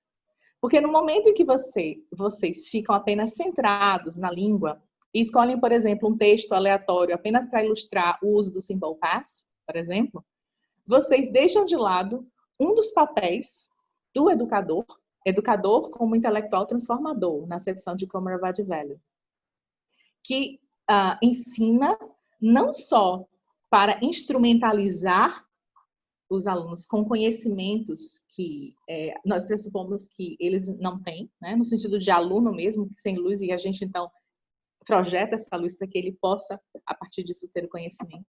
Então, ao invés de ter essa imagem, a gente pode pensar na imagem da co-construção de saberes, em que os insumos provenientes das visões de mundo desses estudantes possam fazer parte da nossa sala de aula, e nela a gente possa utilizar como exemplos de músicas. Todo mundo usa música nas aulas de inglês, né? Todo mundo usa uma música. Então, assim, por que usar sempre as mesmas canções, né? Por que não usar, por exemplo, eu vou dar um exemplo daqui a pouco, né? A música de Calypso Rose, que é uma cantora de Trinidad e Tobago. Assim, eu sou simplesmente louca pelo Calypso, né? Trinidad e Tobago é um país extremamente interessante, inclusive, né? Um mês de carnaval como Salvador. Mas, assim, por que não usar Calypso Rose? Por que não, nas nossas aulas, quando vocês forem trazer um diálogo para os alunos, não trazer esses diálogos de textos literários, de escritores africanos, afro-estadunidenses, né? Textos literários produzidos na Nova Zelândia, textos que, nas Ilhas Salomão, textos que possam fugir a essa rota que silencia a existência da diversidade, a existência desse pluralismo. Bem, aí então aqui estão alguns exemplos, né? De que literatura e outras artes a gente pode usar. Eu trouxe o exemplo de Calypso Rose. Gente, escutem, para um sábado, para uma sexta-feira à noite, inclusive, muito obrigada por estarem aqui considerando que é uma sexta-feira à noite, né? Para uma sexta-feira à noite, quando a gente gritar o sextou, assim, grita um sextou ouvindo Calypso Rose. É simplesmente fantástica. Ela é uma artista de Trinidad e Tobago, assim, fantástica. E ela tem uma visão belíssima, né? Quase uma militante da música, porque não foi fácil para ela, como mulher, se manter, né? Como uma estrela da música caribenha. Então, ouçam Calypso Rose. Indico também o livro Push, de Sapphire, que inclusive inspirou o filme Preciosa, né? Um filme que certamente vocês já devem ter assistido. Mas é um filme, claro, que trata de questões duras, né? As relações abusivas que a personagem, que é a protagonista, Clarice Jones, Precious, vive na própria família, né? É uma travessia dolorosa. Mas lá na ponta a gente tem um respiro, que é a presença de uma professora transformadora, Blue Rain. Inclusive, assim, naquele momento em que vocês quiserem se inspirar, que bater aquele desânimo, né? Diante das falas de alguns familiares, assim, mas por que você escolheu letras? Leia esse trecho de Blue Rain, do livro, em que a professora Blue Rain simplesmente revoluciona e muda a vida de Clarice e tantas outras meninas, pela forma humanizada com que ela dá as aulas. Então, a forma inspiradora, a forma empática com que ela trata daquelas meninas, que vão, então, para a sala de aula dela depois de terem sido expulsas de outras escolas, de terem sido destratadas por outros professores, e é todo um trabalho de autoestima, uma forma de letramento crítico que ela empreende nas aulas, que descortina um universo de possibilidades. E é um pouco esse o nosso papel, aliás, eu diria que é muito esse o nosso papel como pertencentes ao campo das letras. É usar da língua, da literatura, um recurso que torna rico esse percurso em direção a uma humanização e o estabelecimento de uma empatia maior. E aí eu trago também, por exemplo, a gente muitas vezes usa imagens, né, nas nossas aulas para ilustrar alguma coisa. Então, por que não trazer quadros de Derek Walcott, por exemplo, que é também um autor caribenho de Santa Lúcia? Então, assim, são são questões que a gente pode se perguntar, assim, poxa, eu quero trabalhar com algo mais pop? Tudo bem, a gente tem milhares de exemplos de cantores que são cantores pop, a exemplo da própria Beyoncé, né? Que a gente pode utilizar nas nossas aulas. Mas, assim, toda vez que vocês forem escolher algo, algum recurso para as aulas, se perguntem até que ponto essa escolha está sendo colonizada ou não. Faz parte de uma escolha pautada em uma retórica, em uma visão hegemônica, né? E é claro que Beyoncé não tem nada a ver com isso, mas assim, em outros momentos, os livros que vocês escolhem para compor o cânone de vocês, porque o cânone de cada um é essa estante de livros, né? As músicas que nós ouvimos, os filmes a que nós assistimos, tudo isso tem uma relação muito forte com práticas de colonialidade que entram de forma muito enviesada no nosso cotidiano, né? E aí vai mais uma indicação de leitura, que é esse livro de um escritor de Trinidad e Tobago, o Earl Lovelace, The Schoolmaster. E aí, assim, eu tenho um tique, né? Uma mania. Eu sempre busco autores e textos literários que falam sobre o contexto da escola. Oi? Teve um barulhinho assim de fundo. Então, assim, eu sempre busco autores que falam sobre o contexto da escola, né? E esse livro, primeiro, ele é uma introdução à Trinidad e Tobago. Então, essa é uma forma de ter acesso à Trinidad e Tobago. E uma região muito específica de lá, que é Cumaca, que nem muitos trinidenses não conhecem. Muitas pessoas de Trinidad e Tobago não conhecem. Mas é um lugar que tem como sonho, tem como meta ter uma escola. E nele são descortinados vários argumentos sobre o porquê de estudar, sobre a importância da educação, sobre a relação entre a educação e a autoestima, a construção de uma visão identitária da sociedade, de modo a ter uma perspectiva e ter uma esperança de emancipação, de desenvolvimento, mas não desenvolvimento predatório, porque não é esse o ponto, né? Então, assim, fica esse convite. E é claro que, no livro que eu publiquei, eu dou diversos exemplos de como usar a literatura. Vocês podem perguntar assim, mas como é que eu vou utilizar um romance numa aula de inglês na educação básica, ou mesmo no ensino superior? Você não precisa ler todo o romance com os alunos, mas usar alguns trechos desses romances, para ilustrar temáticas, para fazer atividades em que os alunos tenham que ressignificar, por exemplo, o contexto daquele trecho, reescrevê-lo, adaptando a uma realidade diferente, ou escrever uma carta para aquele personagem, uma carta de encorajamento. Inclusive, eu estou com muita vontade de escrever para a Cristiana, uma das personagens de The Schoolmaster. Então, assim, fazer atividades que possam ser uma resposta ao texto literário. É também uma forma de colocar em prática, e é claro, um texto literário, preferencialmente, que possa trazer um universo não conhecido. Não conhecido. Então, não tão conhecido. E é por isso que eu encorajo, né, a leitura desse texto, que é um texto que é ambientado em Trinidad e Tobago. E é claro que com isso tem um outro propósito também, que é o de estilar o prazer e o desejo de ler. Acho que nós estamos muito imersos numa cultura de múltiplas mídias e redes sociais e tecnologia. Sei quão cansativo tem sido, né, ter as aulas ali com tecnologia. E os olhos cansam, a vida cansa, a energia drena. Mas, assim, ter acesso à literatura também é uma forma de... E usá-la em sala de aula é também uma forma de instilar o desejo de ler. Então, essa também é uma interface do propósito. Um outro romance que eu mencionaria como um romance que pode descortinar universos outros que fogem à rota comumente traçada em sala de aula é Baking Cakes in Kigali, que é um romance que é ambientado em Ruanda. E através da personagem Angel, que é uma boleira, ela faz bolo e cada pessoa que encomenda um bolo conta uma história. E é interessante, Tatiana, como através da literatura a gente de fato tem acesso a diversas cenas da história, às quais nós não teríamos acesso se nós visitássemos apenas o livro de história. Porque ali é retratado assim, o drama, as tensões, quão delicado é falar sobre o genocídio, quão profundas são as marcas, né, do que aconteceu em Ruanda. Então, isso é descortinado nesse belíssimo romance, o Baking Cakes in Kigali. Bem, como exemplo de música, assim, eu sempre trago uma mirada muito prática. Assim, o que a gente pode fazer para decolonizar a nossa aula? E que tipo de recurso a gente pode utilizar, né? E um desses recursos é a música. E aí, assim, nós temos a tendência a escolher músicas vocês podem confessar. Muitas vezes as pessoas escolhem música, meus alunos estados supervisionados fazem isso, escolhem a música com base no tempo verbal que vai ser ensinado. Eu vou usar essa música aqui porque ela tem vários verbos no simple past. Então, assim, a gente pode mudar isso, dessa perspectiva, porque afinal de contas a gente não ouve Djavan tentando identificar o presente simples, né? O presente do indicativo na música. A gente ouve por prazer. Então, é importante ter a música como recurso para o prazer também. E é importante usar a música nesse sentido para abrir um horizonte em relação ao contexto multilingüe de países como os países africanos. Então, esse cantor, o Oasis Diop, ele é inclusive citado por Felwine Sarr, que tem um livro fantástico, Afrotopia. E uma das músicas, Everything is Never Quite Enough, ele canta em Wolof, né? E tem uma cantora que canta em inglês.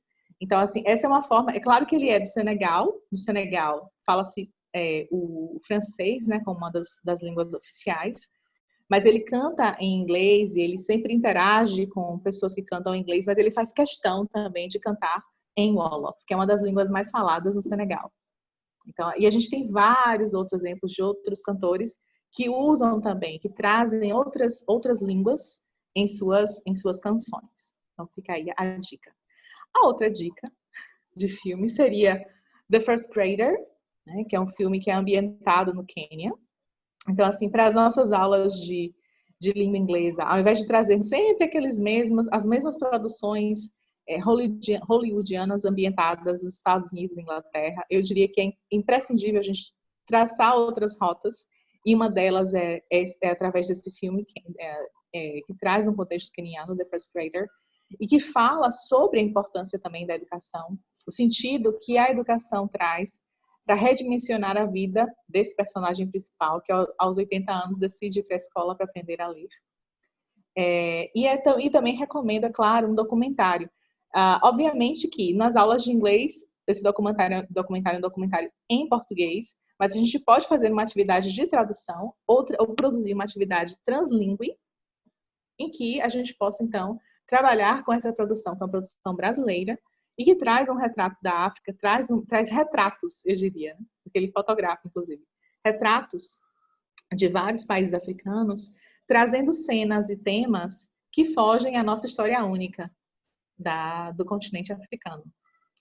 Bem, e é claro, eu não poderia deixar de dar uma referência de um autor indígena, né, o Ailton Krenak.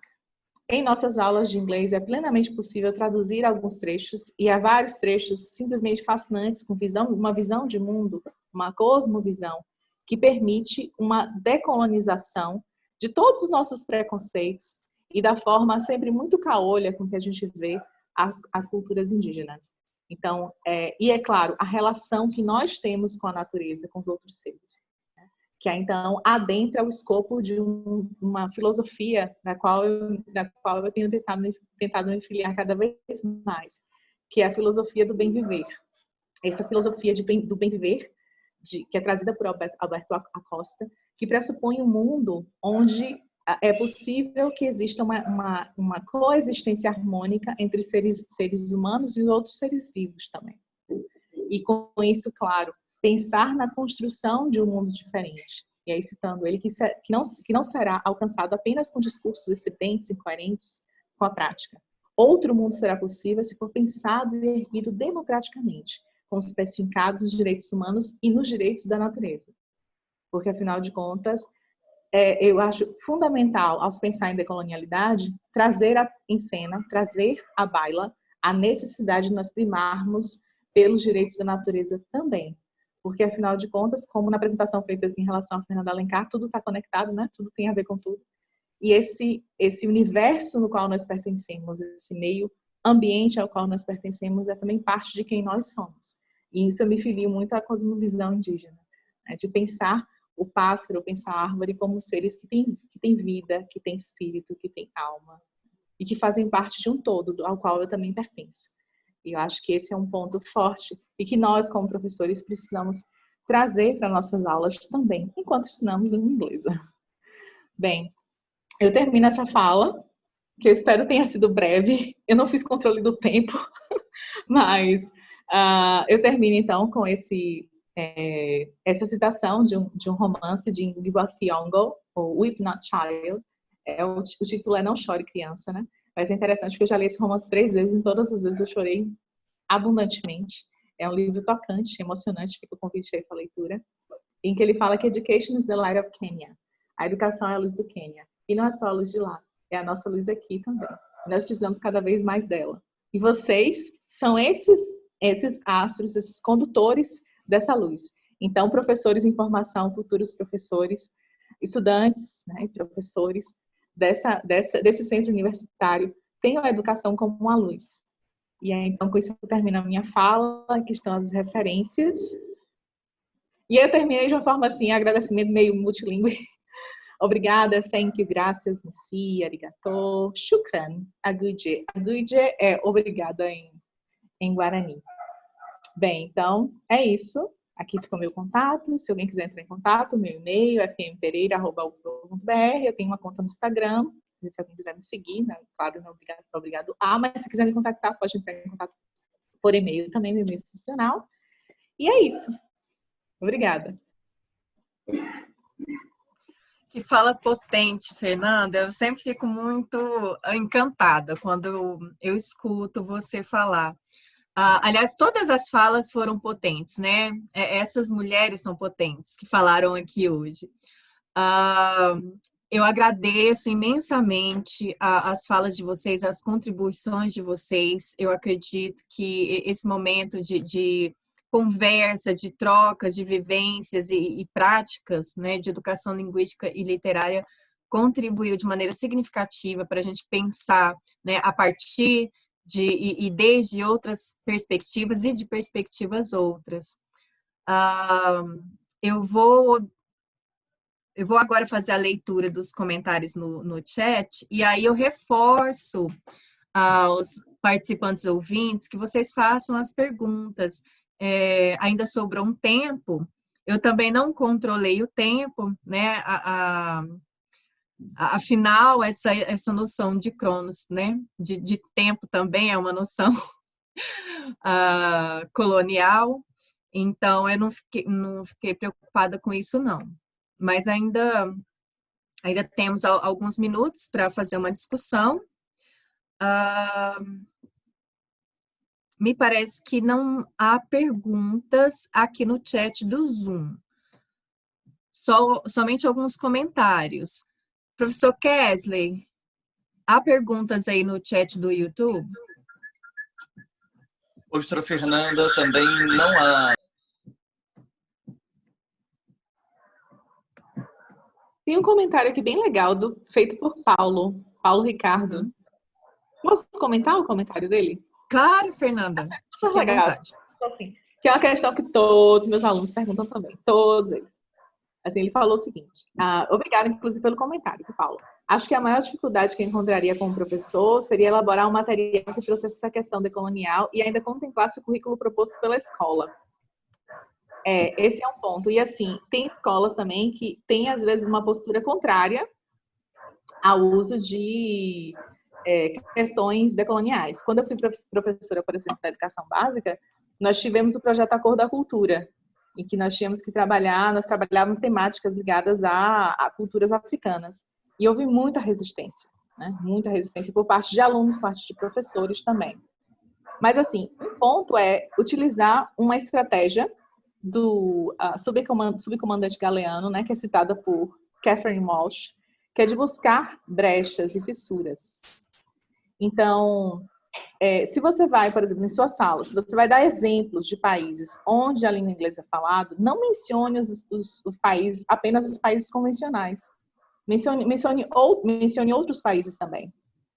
Ao falar sobre profissões, por exemplo, não fale apenas sobre profissões que estão ligadas ao contexto ocidental. Fale sobre outras profissões também que acontecem, que existem em outros lugares e que não são tão difundidas. Quando vocês falar, por exemplo, sobre hábitos e costumes, aquela clássica aula quando a gente fala sobre comida, por exemplo, né? Ensina os alunos a falar sobre comida, etc. Sempre são questões clássicas, né? Substantivos contáveis, incontáveis, aquela parte gramatical. traga exemplos da culinária indiana, traga exemplos da culinária queniana, nigeriana, né? Então, assim, traga exemplos. Se você falar sobre datas comemorativas, não enfatize Halloween. Fala, por exemplo, sobre o carnaval em Trinidad e Tobago, que dura um mês. Um mês. Eu estive lá, inclusive o pessoal falou assim, e aí, se eu ficar pro carnaval? Eu falei assim, não, eu estou fugindo do carnaval, porque eu vou voltar pro meu país, pro carnaval de lá. Mas, assim, são coisas que a gente não conhece, assim, há aproximações entre a nossa cultura e a cultura de países como Trinidad e Tobago que a gente desconhece porque isso não é tocado na escola.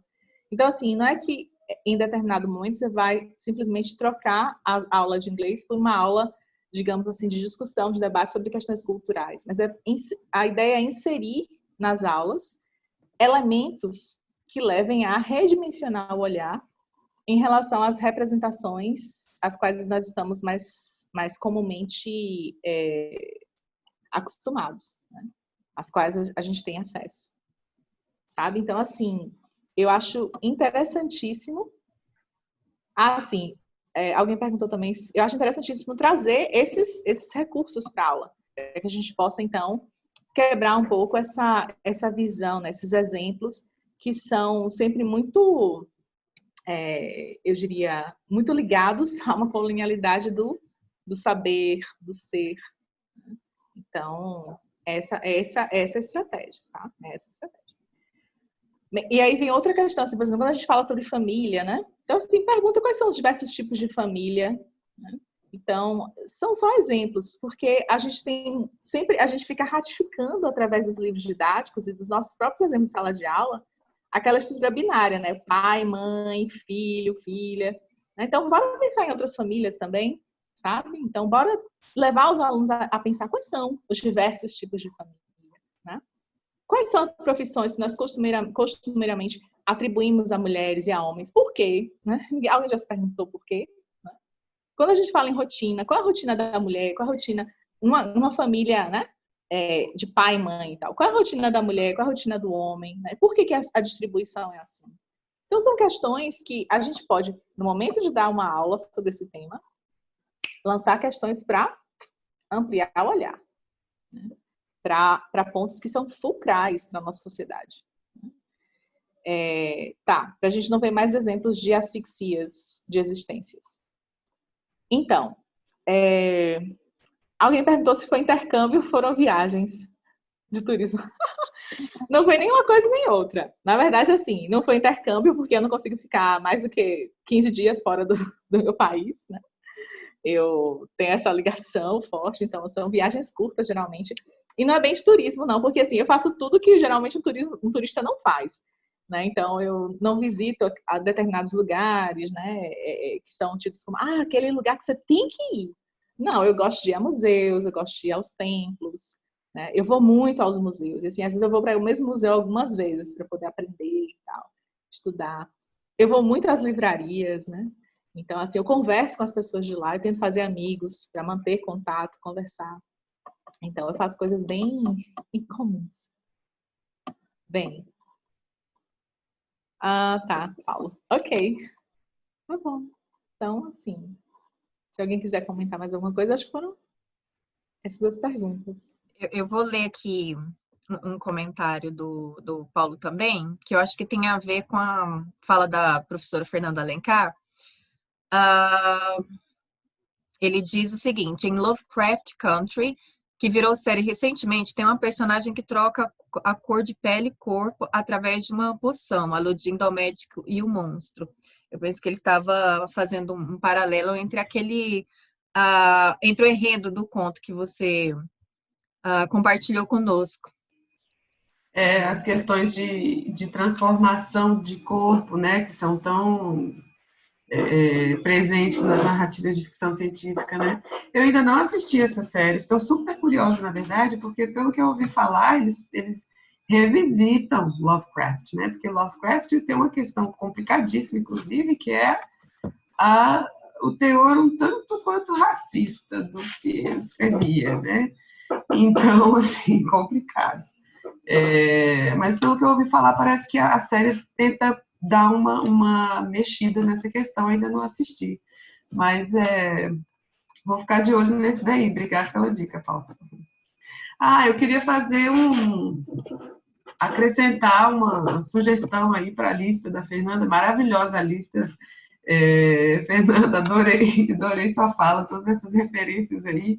Daqui a pouco eu vou colocar ali um Calypso Rose e tomar um, não sei. Mas eu também dou umas aulas assim aqui na UNB, né? Eu tenho alunos que são tanto da tradução quanto da licenciatura, quanto do meu curso que é o Línguas Estrangeiras Aplicadas, e tem umas disciplinas de compreensão de língua oral, ou compreensão de textos. Uma coisa que eu faço é sempre fazer isso, né? Ir passeando pelo mundo e as diferentes referências, né? E o que a gente encontra nas outras culturas, em outros lugares. Mas aí o que eu ia sugerir também é que esse esse curta que eu mencionei, o Pomzi, está disponível no YouTube e não é curto o suficiente para trabalhar em qualquer tipo de sala de aula, porque ele tem 23 minutos, né? Então, talvez teria que selecionar algumas partes, mas é interessante como referência deslocada, né? Porque é uma ficção científica feita por uma diretora mulher negra queniana. O personagem principal é mulher, que também não é muito comum, ficção científica, né? Então, a referência de deslocamento também pode ser trabalhada de um jeito legal, sala de aula. E aí trazer essas questões que estão por trás ali. E também tem tudo a ver da relação do humano com a Terra, né? Vejam lá o que vocês acham.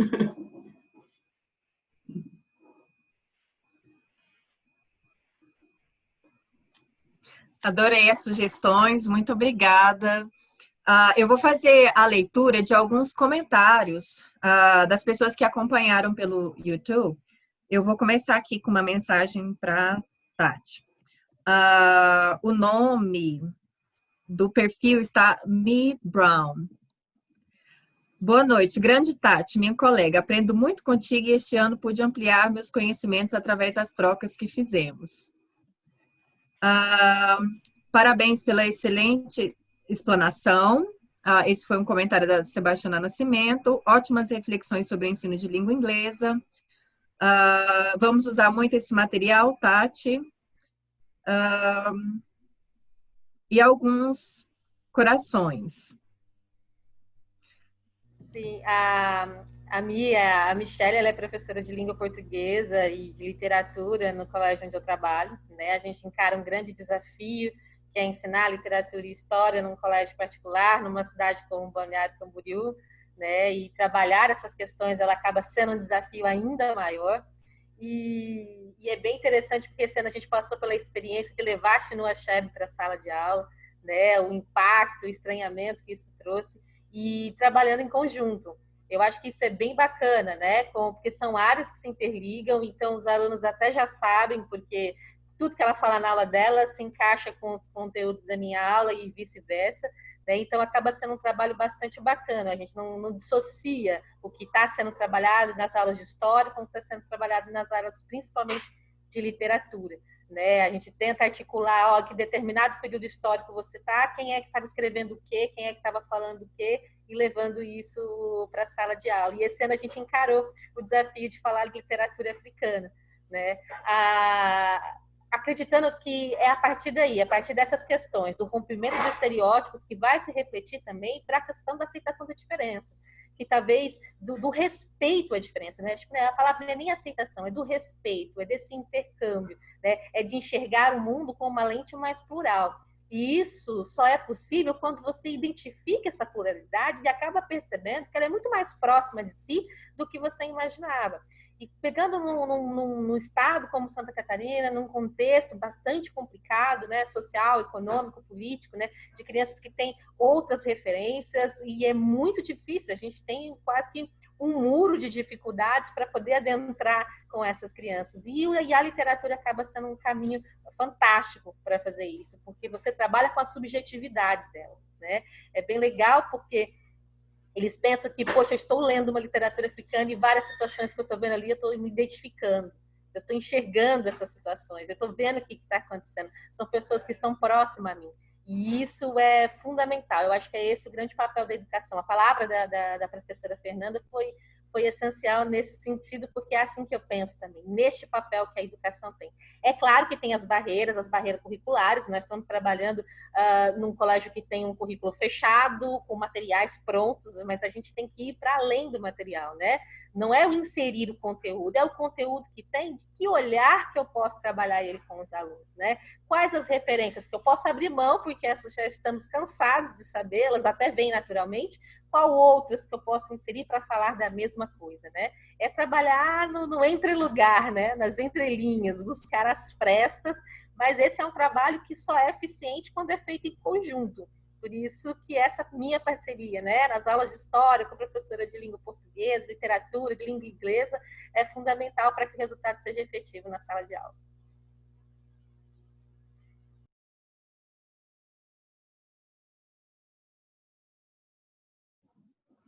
Bem, já são 9h01 aqui no meu notebook, e é com muita tristeza, então, que eu encerro a mesa, mas antes disso, eu gostaria de agradecer novamente por terem aceitado participar dessa mesa. Na pessoa do Newton também agradeço novamente, né, o Newton, coordenador do curso de letras.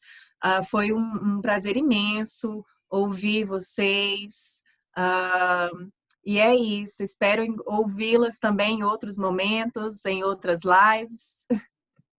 Não sei por quanto tempo nós continuaremos, né, nesse mesmo esquema de encontros, né, que apesar de virtuais, nós fazemos um esforço muito grande para que sejam afetivos, né, para que a gente possa manter ainda essa conexão humana, né, ainda que de maneira virtual. Então, mais uma vez, foi uma mesa linda, brilhante, e muito obrigada. E obrigada também aos participantes, aos ouvintes. Obrigada, Fernanda. Obrigada, pessoal. Boa noite para todo mundo. Espero que a gente se encontre mais vezes, né, em outras conversas. E é isso aí. Obrigada, gente. Obrigada às Fernandas. Obrigada a todos os participantes. Eu aprendi demais. Isso aqui foi extremamente importante para mim, para a minha formação. Conhecê-las também foi um prazer, foi um privilégio, né, dividir esse espaço aqui com vocês. Fernanda Franca, que a gente está sempre se encontrando aí mais vezes. Eu agradeço demais pelo convite. Foi um prazer, foi uma honra. E estamos juntos. Beijos a todos e boa noite. Bem, obrigada então, um abraço para vocês, foi um prazer fazer parte dessa mesa. A gente pode dizer agora também, né, que assim, continuamos na sexta, então ótimo fim de semana. Espero que vocês aproveitem o resto da noite e obrigada pela participação e pelo convite. Um abraço.